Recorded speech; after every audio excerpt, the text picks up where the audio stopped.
bonjour à tous et toutes. Je suis très heureux d'être ici avec Louis pour vous parler un petit peu d'un sujet qui nous a pas mal occupé fin d'année dernière, donc juste avant que j'arrive chez Zenica, sur un problème qui nous a fait partir de cartes réseau qui étaient récalcitrantes. Donc jusque-là, on est sous Linux, des cartes réseau qui ne marchent pas, c'est assez logique.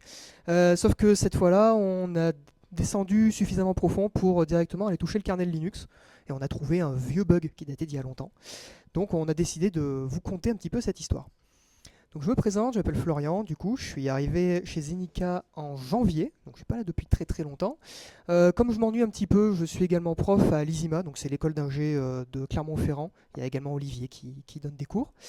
Je suis également au bord d'une asso qui s'appelle Clermont Tech. Toutes les 6 à 8 semaines, on fait des petites conférences d'1 heure, 1 h 30. Si Zenica veut sponsoriser, n'hésitez pas, on est ouvert. Je suis également speaker et blogueur, même si c'est un super vieux terme. Le plus important, c'est de se dire que quand je trouve quelque chose d'intéressant, j'essaye de le partager. Et je contribue aussi pas mal au monde de l'open source. Et du coup, aujourd'hui, je suis avec Louis, qui était un de mes collègues chez BeWise. Bonjour Louis. Moi, je suis concepteur-développeur à BYS Cloud. J'ai des serveurs à la maison. Du coup, je suis pas un grand fan des factures EDF. Et je suis aussi contributeur open source quand j'ai le temps. Et du coup, on va commencer notre histoire. Et au début de l'histoire, tout allait bien. C'était un beau matin de novembre. Il faisait froid, mais on était content, on était au bureau. Moi, j'avais posé ma dème, donc j'attendais que les jours passent avant d'arriver chez Zenica. Donc ça allait. C'était pas la période la plus chargée de ma vie d'un point de vue professionnel. Je faisais pas mal de fermetures de dossiers, de documentation, etc. Donc ça se passait plutôt bien. On était tous les trois, du coup, dans le bureau. Et l'équipe, pour vous en faire rapidement le tour, c'est trois développeurs. On fait majoritairement du Go et du Svelte en approche DevOps. Donc on fait également tout ce qui va être automatisation, livraison en continu, etc. C'est nous qui nous en occupons. On a entre 4 et 6 ans d'XP, sachant que je suis le plus ancien de l'équipe. Donc on n'est pas une équipe extrêmement expérimentée là où j'étais. Donc tout ça pour dire qu'on n'est pas trop du style normalement à descendre, s'amuser à aller bidouiller le kernel. C'était vraiment pas prévu et c'était clairement pas ce qu'on était censé faire. Quand soudain est apparu dans notre bureau un manager. Et le manager, qu'on va appeler, je ne sais pas comment on l'appelle aujourd'hui, on va l'appeler Thierry. Thierry arrive et nous dit la phrase qu'on adore tous entendre quand on fait de l'informatique. Ça marche pas. Ça marche pas, j'ai les serveurs, ils viennent d'arriver et le réseau il marche pas. Eh ben c'est super, merci beaucoup Thierry de l'information. Ça va pas du tout nous aider. Et puis surtout, pourquoi tu viens nous voir nous? On est des devs. Et puis il faut voir qu'en fait c'est le manager du SOC, donc l'équipe de cybersécurité, qui vient nous voir déjà pour des serveurs physiques. Donc déjà il y a un truc qui fonctionne pas trop. En fait, ces serveurs-là, ils ont été reçus pour la PKI, donc c'est notre équipe qui s'occupe de faire des certificats, des clés d'accès, etc., qui vient nous voir pour un problème de réseau. Il faut savoir que l'entreprise où j'étais, on a des équipes d'administrateurs système et réseau qui sont dédiées à ce genre de choses, donc pourquoi venir nous voir nous? Et bah, du coup, c'est des devs qu'on vient nous demander de résoudre ça. Donc on se dit c'est bien sympa, mais ce que tu dis n'a absolument aucun sens. Mais en creusant un petit peu, en fait, si, il y a quand même un petit peu de sens. Ce qui s'est passé, c'est que les gens de la PKI ont reçu les serveurs, ils les ont installés, ils voulaient y mettre à la base un cluster de Proxmox, et ça fonctionnait pas. Donc ils se sont retrouvés un petit peu bêtes avec 400 000 euros de serveurs qui fonctionnent pas. Donc ils se sont dit, bon, bah, dans le doute, on va appeler nos amis du SOC parce qu'on a le même manager, donc on va regarder si eux ils savent faire quelque chose.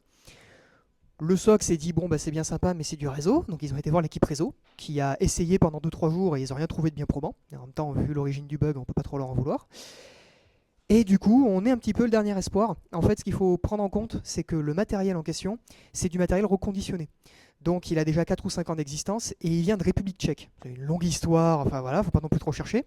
Donc si on fait un retour garanti, ça va être chiant. Faut les réemballer, faut qu'ils repartent en République tchèque, attendre que les gens là-bas comprennent ce qui se passe, qu'ils reviennent. Ça va être long. Donc c'est pour ça qu'on nous demande, dans le doute, si jamais on a une idée, de venir regarder un petit peu ce qui s'y passe dedans. Hop. J'ai oublié la transition. Tiens, pourtant j'ai les notes.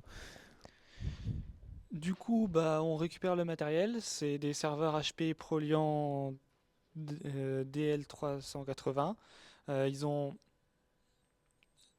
Ah, c'est l'autre sens. C'est pas intuitif, désolé, j'aurais dû te le dire. ils ont 700 Go de RAM. Ils ont 20 Tera de disque, ils ont deux CPU de 24 cœurs et ils ont nos cartes réseau HP Ecologic Fastlink 45000, celles qui marchent pas, ils en ont deux. Et des serveurs comme ça, on en a 8 et il y en a aucun qui fonctionne. Euh, alors techniquement, la carte admin fonctionne, celle de 1 Go, mais on est assez loin des 100 Go qu'on a payé. Du coup, première chose qu'on fait, c'est on regarde le BIOS, et dans le BIOS, les cartes réseau sont détectées. Donc ça, c'est une plutôt bonne nouvelle, parce que ça veut dire que c'est juste un problème de driver, et qu'en fait, faut trouver le driver qui manque, ou celui qui n'est pas chargé au démarrage du système. Et du coup, ça devrait être assez vite réglé. Hop, tac. Du coup, on se dit, bon, en vrai, ça va, c'est juste un problème de driver. En même temps, on tente d'installer des trucs Linux, donc c'est pas trop étonnant.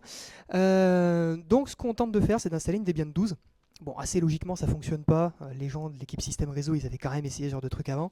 Donc, assez logiquement, on se retrouve sur la même situation qu'eux. Et donc, du coup, on commence à investiguer un petit peu. Et ce dont on se rend compte, c'est que déjà, quand on lance la petite commande LSPCI, qui permet de juste lister tous les périphériques qui sont connectés à votre ordinateur, on les voit bien, ces cartes-là. Donc déjà, c'est bon, il n'y a pas un bug obscur entre le BIOS et le système, tout arrive à communiquer. Par contre, quand on fait un IP-Link, donc pour lister nos interfaces réseau qui sont disponibles, là, on voit personne. Donc le matériel est visible, mais par contre, le système ne voit pas que c'est des cartes réseau. On regarde un petit peu les erreurs dans Dmesg. Dmesg, c'est globalement le fichier poubelle de tous les logs de Linux. C'est-à-dire que tout ce qui ne rentre pas quelque part, ça va dans Dmesg et puis on le récupérera au fur et à mesure. Et on voit ces super messages d'erreur. Alors, si vous êtes un administrateur réseau, vous comprenez sûrement ce que sont des images dans des cartes réseau. Moi, j'en ai pas la moindre idée. Et du coup, on se retrouve avec ça. Et on se dit, bon, bah, c'est cool, mais ça ne nous aide pas trop. Malgré tout, on apprend quand même 2-3 petits trucs. Déjà, c'est que nos cartes, elles fonctionnent bien et elles arrivent bien à remonter directement sur notre système d'exploitation. Donc, une fois de plus, c'est pas un bug bizarre au niveau du BIOS. C'est déjà ça de gagner. Visiblement, d'après les messages d'erreur, il y a deux modules qui sont pris, qui sont responsables de ces trucs-là, c'est QED et QEDE. Alors qu'est-ce que c'est ça? On n'en sait rien pour l'instant. Et quand on discute un petit peu avec les gens qui font du réseau tous les jours, on apprend qu'en fait ces grosses cartes-là, c'est des cartes de 100 gigasecondes. Donc 100 gigasecondes, on fait transiter quand même un petit paquet de trucs dedans. Normalement, chacune des cartes devrait apparaître comme étant 4 cartes de 25 gigasecondes. En fait, quand on fait IP-Link, on est censé avoir 8 cartes de 25 gigasecondes. Et du coup, l'agrégat fait 100 gigasecondes. Et comme on a 2 cartes, ça fait 200 gigasecondes. Donc ça, on ne le voit pas. Mais normalement, si tout fonctionnait, c'est ce qu'on devrait voir. Et le driver plante quelque part quand il tente d'initialiser la carte. Donc on se dit, il doit bien exister un driver qui fonctionne correctement pour ces cartes-là sans trop s'embêter. Donc on commence à demander à notre ami Google, un petit peu de ChatGPT aussi. Il n'a pas été d'une grande aide sur tout le long du projet, mais on a essayé. Et on commence à chercher sur internet un petit peu, voir s'il y a des gens à tout hasard qui auraient acheté les mêmes cartes bizarres que personne n'achète, sur du matériel bizarre que personne n'achète et qui auraient eu le même problème. Bon, on trouve des drivers chez HPE, donc les gens qui fabriquent le serveur. Donc on se dit, c'est plutôt une bonne nouvelle. Sauf qu'en fait, quand on commence à regarder, c'est juste des repackaging de QED et QEDE, sans modification de ce qu'on a pu voir dedans, pour des vieilles versions du kernel et uniquement pour Red Hat et SUSE. Alors, c'est deux systèmes d'exploitation propriétaires, donc il faut payer une licence pour, déjà de une.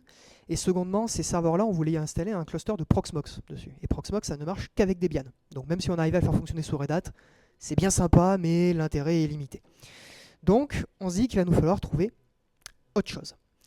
Malgré tout, on apprend quand même 2-3 petits trucs. C'est que déjà, nos HPE QLogic, en fait, c'est que des rebrandings. C'est pas vraiment des HP, ces cartes réseau-là. En fait, derrière, c'est des Marvel QLogic. Il y a 2 L à celui-là. C'est pas celui de Disney, malheureusement. Les drivers qu'on a trouvés, ils sont que pour Red Hat 7 et SUSE 12. Donc, c'est quand même des systèmes d'exploitation assez anciens. On a Red Hat 8, SUSE 15. Donc, ce qu'on se dit, c'est que normalement, s'il y avait un problème, on aurait eu des drivers actualisés pour ces nouvelles versions de système d'exploitation. Donc, on se dit, c'est censé fonctionner en natif. Donc là, on est vraiment un petit peu perdu. On ne comprend pas précisément d'où ça vient. Du coup, on se pose une question. On se dit, est-ce que ça serait la faute de Debian? Alors, les gens qui font la distribution Debian, est-ce qu'ils n'auraient pas pété un truc en faisant le packaging final pour nous l'envoyer? Du coup, on se dit, vas-y, on va installer plein de trucs dessus. Après tout, on a 20 Tera de disque, donc on peut s'y amuser. Donc, on installe une Ubuntu, parce qu'on se dit, c'est une Debian avec tous les drivers de la Terre dessus. Donc, pourquoi pas? Bon, non, ça fonctionne pas. On prend une CentOS Stream, dans le doute, histoire de faire fonctionner nos cartes. On se dit c'est juste une Red Hat, mais qui est en version instable et qui n'a pas de support. Donc, bon, si Red Hat c'est censé marcher, CentOS normalement aussi. Non plus. Bon, on se dit une Alpine Linux, parce que dans le doute, on ne sait jamais, sur un malentendu, ça peut passer. Alpine Linux, pour les gens qui font du Docker, c'est souvent l'image de base qui sert pour vos containers Docker, parce que c'est une image minimale en fait. Il y a 20 mégaoctets de disques utilisés, il n'y a que dalle à l'intérieur. C'est vraiment conçu pour être super léger. Donc on se dit, allez, vas-y, dans le doute, juste pour rire, on installe une Alpine. Bon, non plus. Et là, du coup, on a quand même un petit peu envie d'abandonner, parce que ça fait quand même 2-3 jours qu'on est sur le sujet, qu'il n'y a rien qui fonctionne. On a essayé plusieurs systèmes d'exploitation, on a tenté de télécharger des drivers à droite à gauche, sur des sites un petit peu shady, des trucs à moitié traduits en russe. Enfin bref, voilà, on a bidouillé des trucs. On a été jusqu'en page 18 de Google. Et quand vous allez en page 18 de Google, c'est que vous savez que vraiment vous êtes désespéré. Et il n'y a rien qui fonctionne. Donc là, on se dit, bon, bah, on va abandonner parce qu'on a quand même nos sujets de dev classique en dehors, hein, nos epics, nos issues à réseau, nos US et compagnie. Donc, tant pis, on se dit, on aura essayé, on n'y est pas arrivé. Mais Thierry, notre manager, nous dit, c'est pas grave les gars, conservez quand même un serveur sur un bout de bureau pendant 2 semaines. Et si vraiment dans 2 semaines vous avez eu aucun coup de génie et que ça marche toujours pas, là on essaiera de faire un renvoi vers notre fournisseur. Donc eh ben, on garde un serveur, un truc 2U qui prend à peu près la taille de la table ici en termes de largeur, sur un coin de bureau. Et au cas où, si jamais, on le rallume de temps en temps, on bidouille un truc, on voit que ça marche pas, on le rééteint, on retourne à notre truc. Il y a d'autres gens qui tentent et qui se cassent les dents aussi, parce que l'entreprise où on était, BeWise, c'est quand même une assez grosse entreprise. Il y a à peu près 200 personnes à Clermont. Donc le sujet fait un petit peu le tour des locaux. Donc il y a des gens qui viennent, qui bidouillent des trucs, qui regardent. Bon, personne n'y arrive non plus. Et puis soudain, un jeudi soir, une idée à la con, et comme souvent c'est moi qui l'ai eue. Et l'idée à la con en question, c'est de se dire, si on installe cette vieille Ubuntu 18, qui n'a rien demandé à personne, qui est plus supportée depuis 6 ans, ça donne quoi? Et là, forcément, bon, bah, Justine et Louis me disent c'est complètement con. On sait qu'on ne casse jamais la compatibilité ascendante dans Linux. Il y a des trucs qui ont 45 ans qui sont encore supportés. Il n'y a pas de raison pour que ça casse. Donc vas-y, installe, mais tu verras, ça marche. Ah bah ça. Ah ouais, bah en fait, ouais, si ça marche en fait. Ubuntu 18, ça marche tout droit. On fait IPA et on a toutes nos interfaces qui sont listées. Pour chacune des cartes physiques, on a 4 interfaces Ethernet qui sont présentées. Tout fonctionne. Du coup, on est assez mitigé sur la situation parce que bah, c'est cool, ça marche. Mais ça marche sur une Ubuntu 18 qui a 7 ans.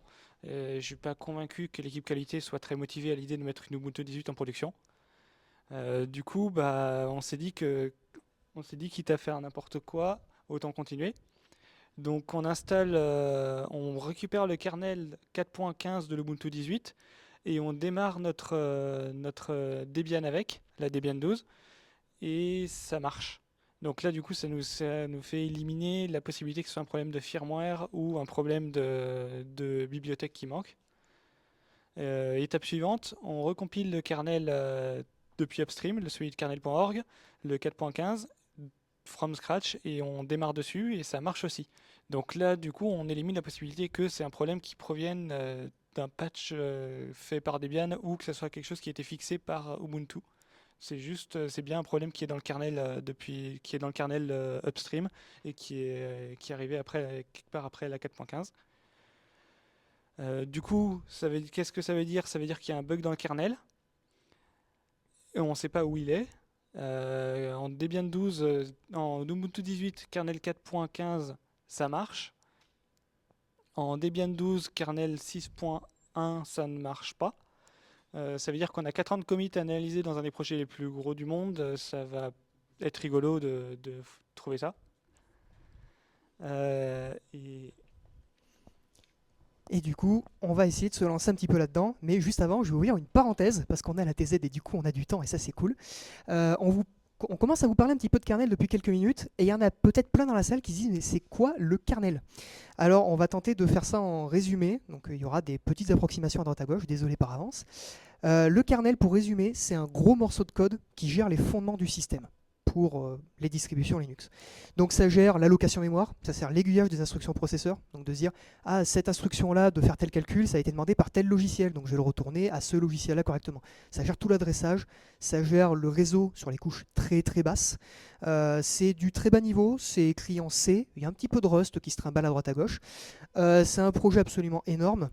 C'est un projet qui date d'il y a plus de 20 ans, même quasiment 30 maintenant. Il y a des dizaines de milliers de contributeurs dessus. Donc quand on commence à aller explorer des bugs là-dedans, on sent que c'est rigolo. Quand on parle de distribution Linux, en réalité, on parle d'un système d'exploitation qui utilise ce kernel. Donc typiquement, on dit que Debian est une distribution Linux. En réalité, c'est tout simplement parce qu'ils utilisent le kernel de Linux pour bâtir Debian autour. Ça a été créé par... bonjour. Si, c'est bon. Ça a été créé par Linus Torvalds en 91, ça a été open sourcé en 92, et c'était le chaînon manquant à la communauté open source pour faire un OS complet. En fait, au début des années 90, il y a plein de gens qui se mettent en tête de se dire les systèmes d'exploitation Unix, donc qui sont vendus par IBM, c'est bien sympa, mais c'est chiant, parce qu'on ne peut pas les modifier comme on veut, c'est propriétaire, il faut payer une licence à l'usage, le support est payant, les mises à jour sont payantes. Donc il y a plein de gens qui à l'époque sont en train de se dire on va construire un système open source qui sera compatible avec Unix. Donc, tous les logiciels qui tournent sur Unix pourront fonctionner sur notre nouveau truc. Et il y a plein de gens qui avaient commencé à coder plein d'utilitaires, etc. Sauf que personne n'arrivait à coder un kernel. Ça ne fonctionnait pas. Il y avait le projet Herd à l'époque, qui est un projet qui existe encore, qui tentait de faire ça depuis des années, et ils n'y arrivaient pas. Et en 91, Linus avait un problème sur son imprimante. Voilà, donc il avait un problème d'imprimante, déjà en 91, comme quoi Linux et les imprimantes, hein, c'est une longue histoire d'amour. Il avait un problème sur une imprimante à son université, et il voulait aller corriger le problème. Et forcément, il contacte IBM, il leur dit hey, « ça serait sympa de me filer une copie du code source de votre truc ». Forcément, IBM l'a gentiment envoyé chier. Du coup, il s'est dit, tant pis, ils m'ont énervé, je vais m'en recoder un moi-même. Et voilà comment est né plus ou moins le noyau Linux. Il l'a publié en 91. Il a dit, c'est un tout petit projet, ça ne servira pas grand-chose, c'est juste pour m'amuser. Et puis, les gens qui travaillent sur Herd, notamment Richard Stallman, l'ont tanné tous les jours pour lui dire mais en vrai, open source ton truc, ça va être génial, open source le, open source le, open source le. Et au bout d'un an, il a craqué, il a dit vas-y, c'est bon, prends-le, débrouille-toi avec, c'est ok, vas-y, c'est open source. Et c'est à ce moment-là qu'on a pu commencer à avoir des systèmes d'exploitation Linux libres, open source, et qu'on puisse aller modifier. Mais le kernel, c'est pas un OS à lui tout seul, parce que pour utiliser le kernel, il faut un ensemble de logiciels utilitaires de base. Donc, par logiciel utilitaire de base, on a ls, cat, more, tail, etc. Et ça, c'est le logiciel utilitaire de base. Il y a plein de gens qui les ont recodés. Donc, il y a notamment GNU Core Utils, c'est celui que beaucoup de gens utilisent. Donc, Debian, Red Hat, etc. Il y a BSD. Les gens qui ont des Mac, notamment, vous avez un fork très lointain de FreeBSD. Il y a également BuzzyBox, avec Alpine, OpenWRT, etc., etc. Et du coup, quand on prend ces logiciels utilitaires et le kernel Linux, on a à peu près un système d'exploitation, c'est-à-dire un truc qui est utilisable au quotidien. Bon, en réalité, pas super utilisable, parce qu'il manque la gestion des bibliothèques système, donc on a des logiciels mais on ne peut pas les exécuter. Il nous manque un gestionnaire de paquets, on ne peut pas installer des logiciels dessus, c'est un peu chiant. Il nous manque un système de daemon, donc on ne peut pas mettre de programmes en arrière-plan pour les faire tourner. On n'a pas de système graphique, on n'a absolument rien. Donc, en fait, on a des distributions qui vont packager tout ça. Donc Debian, Ubuntu, Alpine Linux, etc. C'est des distributions qui s'occupent de prendre tous ces petits morceaux entre eux et de les faire fonctionner sans que ce soit trop compliqué pour les utilisateurs derrière. Donc, en vrai, quand on utilise une Debian, ce qui se passe, c'est qu'on utilise la distribution Debian qui utilise les utilitaires GNU avec la bibliothèque standard glibc et le kernel Linux. Donc, techniquement, on n'est pas censé dire Debian, mais Debian GNU Linux pour bien expliquer d'où viennent chacun des bouts. Et d'ailleurs, il existe une variante Debian GNU Herd qui fonctionne quand elle en a envie, mais Herd existe encore, il y a encore des gens qui tentent de faire des trucs avec. Donc, ça existe, si vous voulez essayer, bon courage à vous, mais ça existe encore. Voilà. Et du coup, je referme la parenthèse et je laisse Louis reprendre le cours du talk. Du coup, on a deux questions, c'est quelle est la partie du kernel qui casse et à quel moment ça casse.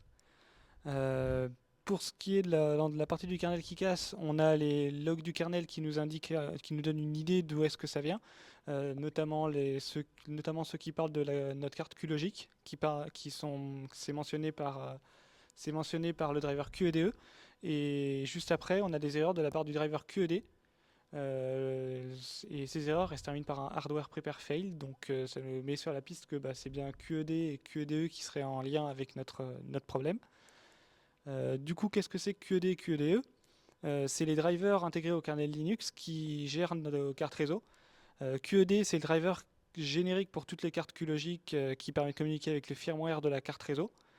Et QEDE, c'est le driver qui permet d'exposer des interfaces Ethernet à partir d'une carte QLogic qui est faite pour exposer des interfaces Ethernet. Mais il y en a d'autres. Il y a QEDR qui permet d'exposer des interfaces InfiniBand, QEDI qui permet d'exposer des interfaces iSCSI, et QEDF qui permet de faire du FCOE. Ces trois derniers ne nous intéressent pas trop parce que notre carte réseau, elle veut juste exposer des interfaces Ethernet, donc c'est surtout QED et QED qui nous intéressent dans notre cas. Et du coup, la question suivante, c'est à quel endroit ça pose problème? Je m'en souvenais pas de ça, la transition. Donc du coup, la question c'est quand est-ce que ça a commencé à arrêter de fonctionner? Donc l'idée, bien évidemment, c'est pas d'aller faire du name and shame, mais c'est surtout d'essayer de trouver l'endroit exact pour identifier précisément la source du bug, comprendre ce que l'auteur ou l'autrice a voulu faire au moment où il a implémenté ce bug-là, et ainsi faciliter le fixe. Parce que si on va corriger le truc pour que notre carte refonctionne mais qu'on fait tomber la moitié des cartes de la Terre, ça va pas être sympa non plus. Donc, on va partir sur une approche assez simple. C'est de se dire qu'entre la 4.15 et la 6.1, il y a 28 versions principales, on va dire, hors correctif. Donc l'idée, c'est de se dire qu'on va monter de version LTS en version LTS et puis regarder à quel moment ça se casse. Donc une LTS, hein, c'est juste une version spécifique du kernel qui a plusieurs années de support. Et une version non LTS, elle a juste 6 mois de support. Donc nous, on est en 4.15, on se dit, bon, ben, la LTS d'après, c'est la 4.19. Vas-y, on prend le code source de la 4.19, on le compile, on démarre un truc avec, et 4.19, ça marche pas. Bon, ben c'est bien, on a trouvé le bug assez rapidement. Le problème, ça veut dire qu'il est là depuis longtemps par contre, mais le bug, on l'a trouvé assez vite. Donc le bug est quelque part entre la 4.15 et la 4.19. Bon, bah tout simplement, hein, on va couper la poire en deux. 4.17, est-ce que ça fonctionne encore ou pas? Donc on reprend les sources, on recompile tout ça. Donc à chaque fois, c'est bien 30-45 minutes, hein, le temps de réussir à compiler le kernel et l'envoyer. 4.17, tout pareil, ça fonctionne pas. Bon, bah là, au moins, il n'y a que deux choix. Hein. C'est soit entre la 4.15 et la 4.16, soit entre la 4.16 et la 4.17. On prend la 4.16 et la 4.16, ça fonctionne. Donc on est quelque part entre la 4.16 et la 4.17. Bon, bah, il n'y a plus qu'à regarder tout ce qui s'est passé entre ces deux moments-là dans notre driver QED et QEDE. Donc le gros avantage, c'est qu'on était quand même parti sur 4.15, 6.1, quelques centaines de commits à aller regarder. Là, il y en a une trentaine. Donc ça va plutôt bien se passer, on va pouvoir trouver assez rapidement. Et au bout d'une petite heure, on trouve assez vite un truc. On a un commit de son doux nom, le 43645CE, qui rajoute une fonction, la QED MCP NVM Info Populate. Ils font un concours de longueur sur les fonctions dans le kernel. Vous verrez tout à l'heure quand Louis vous fera le détail du truc, mais c'est terrible. Et visiblement, quand on reprend les logs, cette fonction-là, on la retrouve pile ici, au début de l'erreur. Donc on se dit, ça vient sûrement de quelque part dans le secteur. Donc pour être sûr, ce qu'on va faire, c'est qu'on va prendre pile ce commit-là, on va recompiler le kernel sur cette version-là précise, et ça plante. On prend le commit parent, donc celui qui est juste avant, et là, ça fonctionne. Donc ok, c'est bon, on a bien trouvé l'endroit précis du bug, et on va pouvoir commencer à regarder un petit peu ce qui se passe. Et là, c'est de la technique, donc moi j'arrête d'être compétent et je laisse la place à Louis. Du coup, bah, on commence à fouiller dans le code pour comprendre ce qui se passe. Et on trouve assez vite la fonction QED MCP NVM Info Populate, parce que c'est le log du kernel qui nous indique d'où ça vient. Et on trouve l'erreur précise qu'on a, le fail getting number of images. Donc on se concentre sur ce bout de code qui semble être la source de notre problème. Et qu'est-ce qui se passe? Il se passe un appel à QED MCP beast NVM get new images. Cette fonction, elle retourne une valeur intéressante qui est RC, un code de retour qui est 0 s'il n'y a pas d'erreur et qui n'est pas 0 s'il y a une erreur. Et du coup, s'il n'y a pas d'erreur, on continue notre chemin, tout va bien. Et s'il y a une erreur, si l'erreur c'est EOP not sup, c'est que l'opération n'est pas supportée, donc on abandonne, mais on n'échoue pas parce que c'est juste l'opération n'est pas supportée, donc c'est quelque chose, c'est pas inattendu. En revanche, si on a une autre erreur, c'est une erreur inattendue, donc on abandonne en échouant et on abandonne du coup aussi par la même occasion le chargement de la carte réseau parce qu'elle ne se comporte pas comme prévu.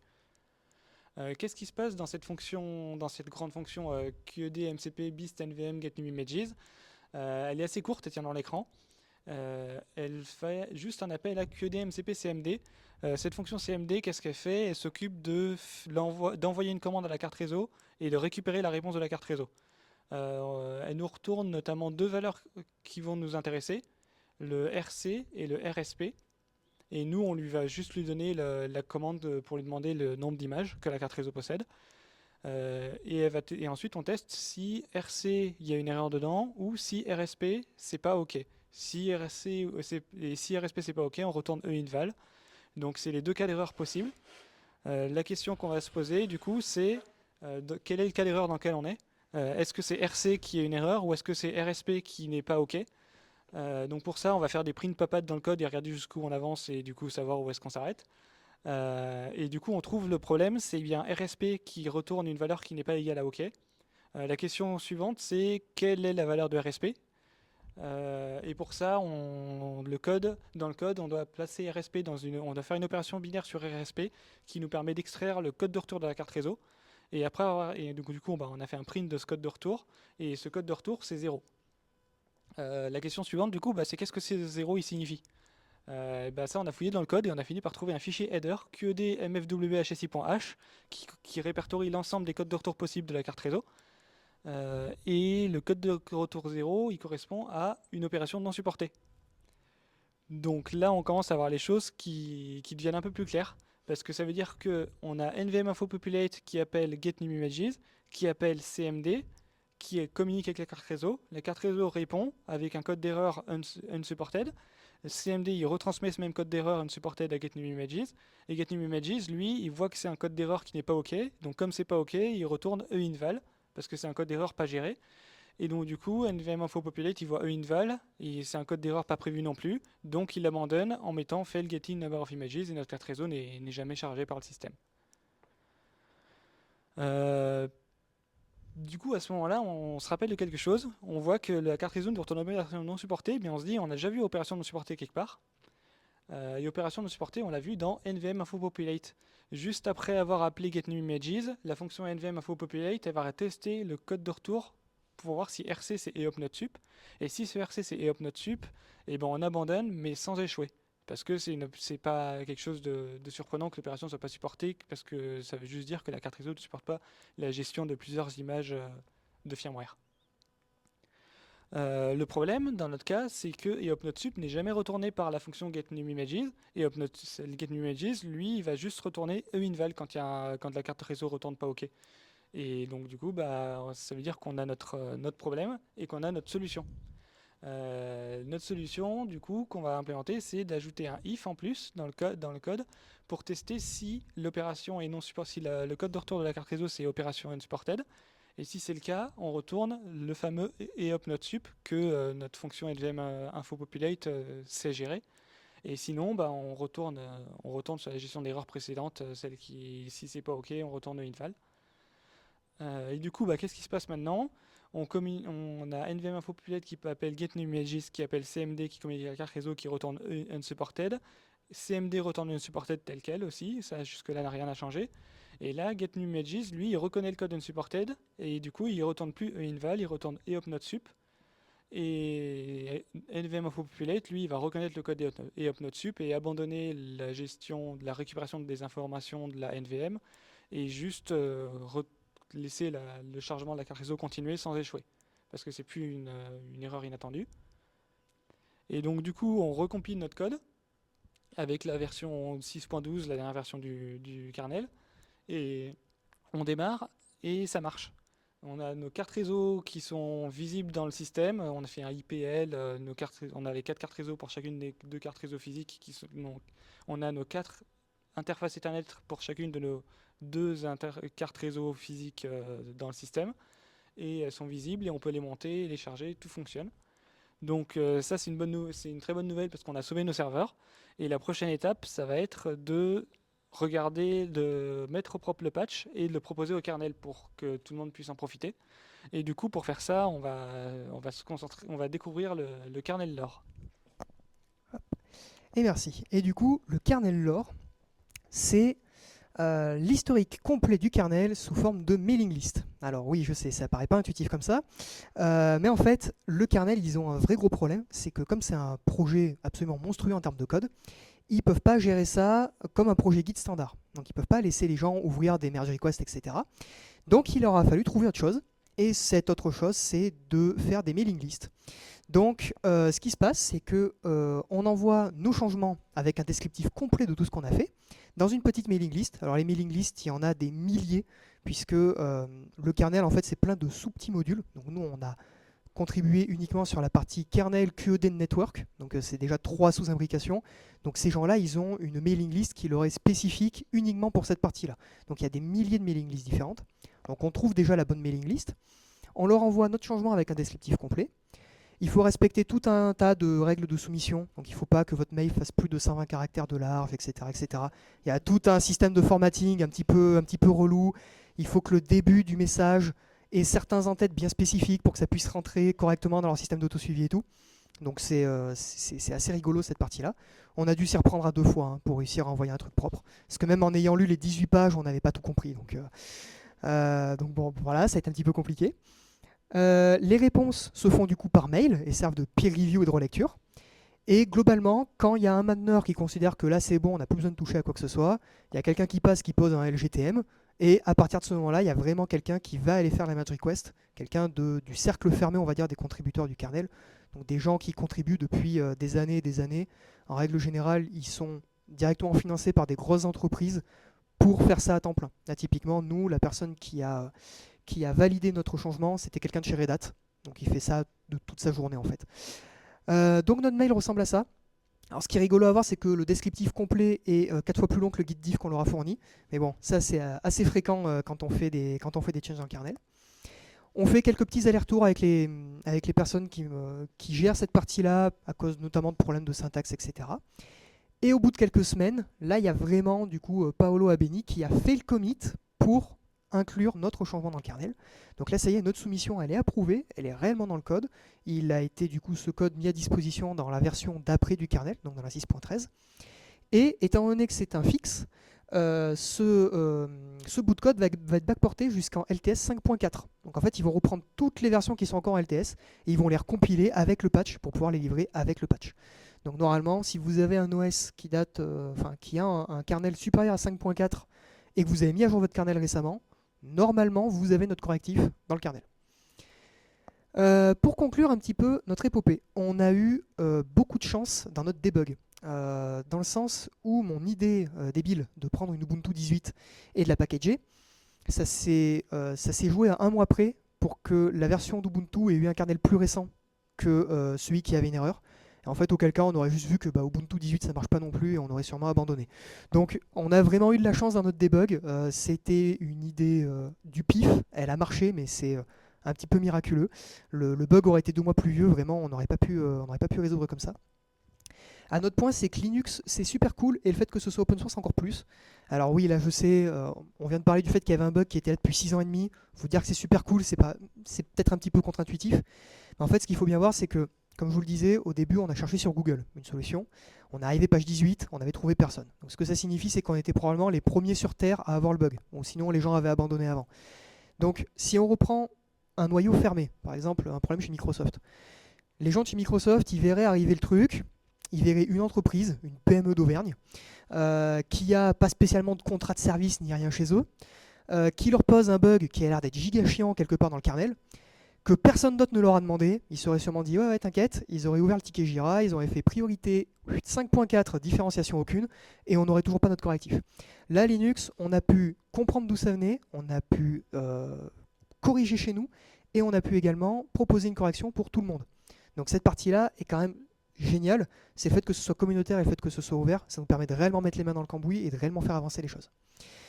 Un autre point, c'est qu'aucun système n'est infaillible. Même le meilleur de tous, le kernel, c'est quand même un énorme amas de code, surveillé par des milliers de personnes, dont une bonne partie sont quand même payées à plein temps pour le faire. Malgré tout, malgré toute la vigilance, malgré toutes les compétences de ces gens-là, on a quand même des bugs qui finissent par arriver en prod. C'est normal, ça fait partie du cycle de vie d'absolument tous les logiciels. Il ne faut jamais oublier que quand la loi de Murphy peut frapper, elle le fera. Donc aucun système n'est infaillible, il faut quand même le garder en tête. Même avec des tests, etc., c'est toujours compliqué. Pour une fois, c'était pas la faute du réseau. Chez BeWise, on avait souvent tendance à dire que si quelque chose fonctionnait pas, c'était parce que le réseau était pas bon. Voilà, parce que il y avait une config sur le switch qui manquait, il manquait un bout sur le routeur, le câble RJ45 il est pas bon, la fibre elle est pétée, enfin voilà. Bon là pour une fois c'était vraiment pas de leur faute, là c'était un problème logiciel. Un autre point, c'est que si 3 gobelins avec 6 ans d'XP maximum, ils sont arrivés au fond d'une PME clermontoise avec un petit peu de café et surtout beaucoup de coca, vous pouvez aussi normalement y arriver à votre tour. Donc n'hésitez pas à contribuer à l'open source. Nous, on était un petit peu inquiets à l'idée quand même déjà d'aller descendre dans le kernel et puis surtout d'aller le proposer, puisque pas mal de gens connaissent la réputation plus ou moins sulfureuse de Linus. Donc on s'est dit, on n'a pas trop envie de se faire déglinguer sur la mailing list, etc. Bon, il s'avère que la première soumission qu'on a fait, elle n'était pas bonne. On a eu plein de gens pour nous accompagner, pour nous expliquer que non, en fait, il faut davantage la faire comme ça, etc. Renvoyer-la avec tel modif et tout. On est tombé vraiment sur des gens super sympas. Donc, n'hésitez pas aussi à y contribuer. C'est aussi grâce à plein de petites contributions comme la nôtre qu'il y a des projets comme ça qui peuvent passer à l'échelle et qui peuvent vivre dans le temps. Donc, n'hésitez pas à contribuer à l'open source. Et puis enfin, merci à Christophe d'avoir rendu tout ça possible. Christophe, c'est mon ancien directeur chez BeWise. Il m'a pris en stage en alternance, il m'a laissé faire plus ou moins n'importe quoi pendant 6 ans. Donc j'ai pu apprendre énormément de choses grâce à lui, et puis c'était une super expérience. Et c'est vrai que en cadeau de départ, aller naviguer un petit peu dans le kernel Linux, c'était quand même plutôt sympa. Voilà, merci beaucoup. Et si vous avez des questions, du coup, je pense qu'il nous reste du temps, donc n'hésitez pas.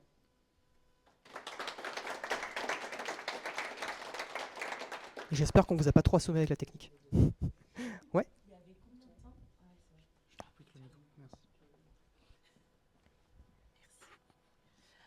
Du coup, il y a eu combien de temps entre la soumission justement par mailing list Ouais. et l'intégration réelle dans le code? Il y a eu un peu plus de 3 semaines, il me semble. C'était de cet ordre de grandeur-là, donc en vrai, ça a été assez réactif.